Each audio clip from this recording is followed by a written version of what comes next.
Hello friends, வணக்கம். ஒரு அருமையான ஆலு சப்ஜி குயிக்காக ஃபாஸ்ட்டாக எப்படி செய்யணும்னு பார்க்கணுமா? அதுக்கு முன்னாடி நம்ம சேனலுக்கு முதல்ல வரீங்கன்னா சப்ஸ்கிரைப் பண்ணிட்டு பெல் பட்டனை ப்ரெஸ் பண்ணிட்டு பாருங்கள். அப்போ தான் நான் போகிற வீடியோ உங்களுக்கு நோட்டிஃபிகேஷனாக வந்துட்டு இருக்கும். இதுவும் பார்த்திங்கன்னா சாதத்து கூட தோசை, சப்பாத்தி, பூரி கூடலாம் வச்சு சாப்பிட்றது ஃபென்டாஸ்டிக்காக இருக்கும். குயிக்காகவும் ஃபாஸ்ட்டாகவும் செஞ்சிடலாம். வாங்க அதை எப்படி செய்யலாங்கிறது இந்த வீடியோவில் குயிக்காகவே பார்த்துடலாம்.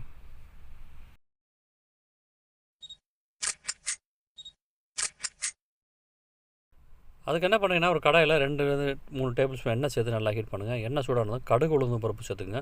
கூடவே ஜீரகம், பெருஞ்சீரகம், பச்சை மிளகாய் எல்லாம் சேர்த்து சின்ன வெங்காயம் அல்லது பெரிய வெங்காயத்தை அதை பொடிச்சா கட் பண்ணி சேர்த்துட்டு அதை நல்லா ப்ரௌன் ஆகிற வரைக்கும் நல்லா வதக்கி எடுத்துக்கலாம். இந்த மாதிரி நான் ப்ரௌனாக வதங்கி வந்ததும் அதில் ஒரு பெரிய தக்காளி இந்த மாதிரி பொடிச்சா கட் பண்ணி சேர்த்துட்டு அதை நல்லா வதக்கி விடுங்க. இந்த மாதிரி மஞ்சள் பொடி சேர்த்து வதக்கினீங்கன்னா குயிக்காக வெங்காயம், தக்காளிலாம் நல்லா வதங்கிடும்.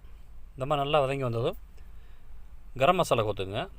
வேறு எந்த பொடியும் தேவையில்லை. கரம் மசாலா மட்டும் சேர்த்துட்டு லைட்டாக வதக்கி விட்ருங்க. அடுத்து இதுக்கு தேவையான அளவுக்கு தண்ணி சேர்த்துக்குங்க. உங்களுக்கு எந்த அளவுக்கு குவான்டிட்டி வேணுமோ அந்தளவுக்கு தண்ணி சேர்த்துட்டு நல்லா மிக்ஸ் பண்ணிடுங்க.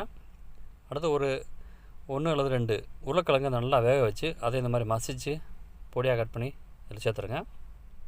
இதுக்கு தேவையான அளவுக்கு உப்பு சேர்த்துக்கலாம். உப்பு சேர்த்துட்டு நல்லா மிக்ஸ் பண்ணி விடுங்க. எல்லா இடத்துலையும் பரவாயில்ல நல்லா மிக்ஸ் பண்ணிவிட்டு மூடி போட்டு ஒரு 10-15 நிமிஷம் மீடியம் ஃப்ளேமில் நல்லா கொதிக்க விடுவோம். பாருங்கள், நல்லா ஒன்றோட ஒன்று நல்லா மிக்ஸ் ஆகி நல்லா ஒரு கட்டியான பதத்துக்கு வந்துருச்சு.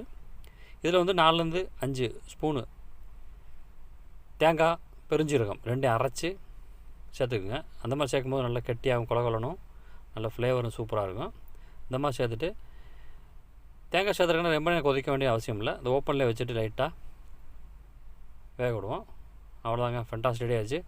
கடைசியாக கொஞ்சம் கருவேப்பிலையும் கொத்தமல்லியும் சேர்த்துட்டு மிக்ஸ் பண்ணிட்டீங்கன்னா ஒரு அருமையான ஃபென்டாஸ்டிக்கான ஒரு ஆலு சப்ஜி சூப்பர் ரெடி ஆச்சுங்க.